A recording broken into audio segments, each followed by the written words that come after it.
Check out this exclusive interview highlight. This is David Koechner, and you're watching FastLifeShow.com with Chris LaMonica. I'm David Koechner. Yes, and I am Chris LaMonica, and we are ready and excited to welcome the actor, the comedian, and the undoubted best player in the Bud Light Fantasy Football League. David, are you ready for the start of the NFL season? I am ready for the start of the season. I love it. We've got such a great opener with the Cowboys versus the Giants. I want to first ask you, since a speech given at the Morton Anderson Awareness Council, has your opinion on Tony Romo changed somewhat?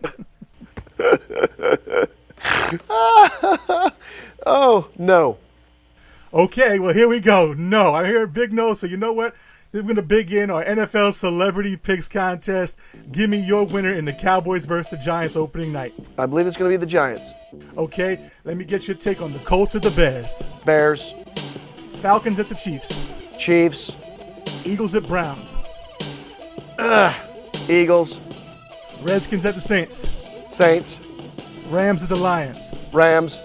Patriots at the Titans. Actually, it's going to be the Lions. Well, I prefer the Titans, but it's going to be the Patriots. Okay, Jaguars at the Vikings. Ooh. Jaguars. Bills at the Jets. Oh, Bills. It's going to be Bills. Dolphins at the Texans. Texans. Seahawks at the Cardinals. Tough one. It's going to be a tie. I would say it's going to be Seattle. All right, 49ers at Green Bay. Wow, Green Bay. Carolina Panthers at the Tampa Bay Buccaneers. Carolina. Pittsburgh Steelers at the Denver Broncos. Ooh, Broncos.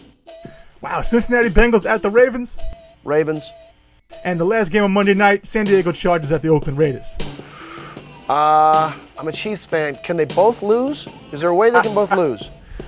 It's going to be San Diego. All right, I see that Chiefs pick over the Falcons, so I definitely like it. And you know what? I know you're a man who knows his football and his players. Therefore, I know you have to know your fantasy football. Please explain to me how you ascended to the undoubted best player in the Bud Light Fantasy Football League. Well, here's the thing about the Bud Light Fantasy Football League. It's not tied to a player. It's tied to the teams and the positions. So all you got to do is go to budlight.com/FFL. And then you type in a code you get on the back of a bottle. There's literally 1 million Bud Light Fantasy Football League bottles. You type in the code, and it's going to give you what you just accomplished. You'll either get a defense or you get a player and a team, but you don't. It doesn't say one player. It'll just say the position. So that way you get all the players in that position. So if it's like the Chiefs, you get the entire Chiefs running back squad, right? Or if it's the Jets, you get both quarterbacks or all their quarterbacks. So it doesn't matter. You don't have to worry about injuries and all that stuff. You've got depth at all positions. Well, there it is. So you talk about depth at your position. The Chiefs have that great O-line. You being a Chiefs fan, how do you like Jamal Charles and Peyton Hillis this year? I like it a lot. I like it a lot. You should. Now, those guys are going to probably do well in fantasy for these fans. How many weekly prizes, and what's the grand prize for the contest? Well, weekly prizes every week. I think it's $13,000. $13,000 a week for what, 17 weeks? Is that right? Wow. Yes, I'm looking off to some producers here who sometimes the numbers confuse me, Chris. The grand prize that I'm going to win, oh, is that what you said? Am I going to win it? Yes. Is a trip for two to the Super Bowl. But I'm going to be there too. And when I say trip for two to the Super Bowl, you go to the Super Bowl and hang out with guys like, I don't know, me. Hey, that's great, because I was already planning to be your +1 when you win down there in New Orleans. Okay, I'll give my wife your number. I appreciate that. I might have a little bit of trouble getting that. But you know what? Let's talk a little bit about your acting career. Of course, David, Anchorman 2 set to come out. And let me open it this way. I think I have to tell all your fans that the scope of Anchorman 2 is to aim high. David Koechner, do you pledge to moviegoers that they will be showered by cheers and shouts of whammy from Champ Kind? I can't promise it because the script's not written. I would be shocked if it wasn't in there. Of course, Adam McKay, the director, I've met with him a couple times, and he's told me some of the scenes that Champ's going to potentially be in that are very funny. I honestly didn't even ask him if I'm going to continue to say whammy. I would be confused if it wasn't in there, so I'm sure it's going to be in there. Okay, so it's not written. Is there any chance that Ron Burgundy could divorce Veronica Corningstone and reciprocate the love that Champ Kind has for him? I hope so. Could you explain to me the behind the scenes of that scene? I mean, was it improv? Because when I watched the I Love You scene in the car, I think I even see Steve and Paul crack a little bit. How did you keep a straight face? That was improvised. You're talking about something you'd see online. It's called Champ Pledges His Love to Ron. It was from a movie that was also released called Wake Up Ron Burgundy, which is part of the original plot of the movie that got edited out. And yeah, we were in Glendale, California, being pulled along by a car. None of us were wearing pants. I'm not kidding you. In that shot, none of us were wearing pants because it was 104 degrees outside, and all those suits were either polyester or wool. And the scene started with Champ saying, "I love you, Ron," and everyone ignores him.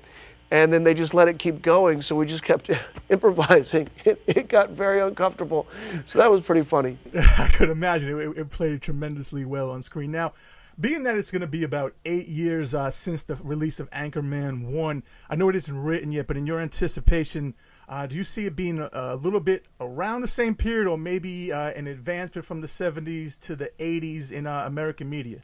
Well, what I've been told is that it's going to be set around the advent of the 24-hour news channel, which would put it at 79 or 80. Okay, so I could imagine. How are those characters going to have to adapt to the new 24-hour news channel? I imagine there'll be some clashes in comedy. I would think so. I like that. The script's not written, but one can imagine all the complications, because like these guys are pretty simple. They don't have a lot of complexity in their day-to-day life, right? I mean, emotionally, yes, but in the way that they approach what they think, the way that culture works and society works is much different than what's in their head.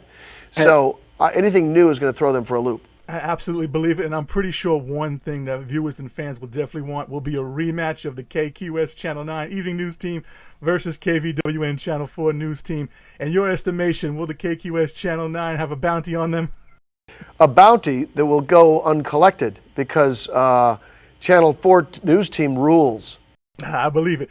All right, David. Was that high school enough? It certainly was. I think it was a good, I would say Falcons Coach Wilkins would agree with it. So definitely, David, I want to thank you for coming through, and once again, remind the viewers where they can participate in the Bud Light Fantasy Football Challenge. Go to budlight.com/FFL. Get your bottle of Bud Light, a cold, cool, frosty one. Type in the code on back, and guess what? You're in fantasy land.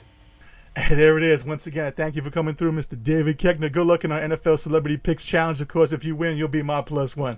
All right. Thanks, Chris. Hi, we're Michelle and Rachel from the Houston Texans cheerleaders. Hi, we're Skylar and Justin from the Houston Texans cheerleaders. And you're checking out Fast Life